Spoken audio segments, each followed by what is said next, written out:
Saudara, kuah belangong menjadi salah satu menu favorit bagi sebagian warga di Kota Banda Aceh saat berbuka puasa. Sehingga belum lengkap rasanya buka bersama jika tak ada hidangan kuah belangong sebagai menu utama.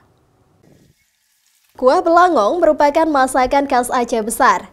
Daging kambing atau sapi dimasak dengan menggunakan bumbu racikan berbagai bahan rempah khas Aceh yang dimasak dalam kuali besar atau disebut belangong. Kuah belangong dimasak oleh kaum laki-laki secara bergotong royong, mulai dari menyiapkan bumbu, daging, kuali, dapur hingga masakan kuah belangong siap disajikan. Proses memasak kuah belangong biasanya membutuhkan waktu hampir 3 jam. Dengan tambahan buah nangka akan menambah cita rasa khas kuah belangong untuk disantap saat berbuka. Alhamdulillah buka puasanya berjalan dengan sesuai dengan harapan kita semua. Dan menu utama kami adalah kuah belangong.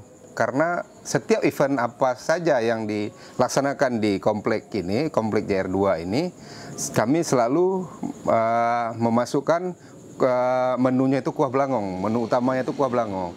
Sepertinya kalau tidak ada kuah belangong, sepertinya kurang pas lah, kayaknya itu sudah menjadi yang wajib. Kuah belangong sudah menjadi menu utama setiap ada kegiatan makan bersama warga di Aceh. Karena menu ini dapat dinikmati oleh seluruh kalangan usia. Mulai dari anak-anak hingga orang tua dapat menikmati kuah belangong sepuasnya.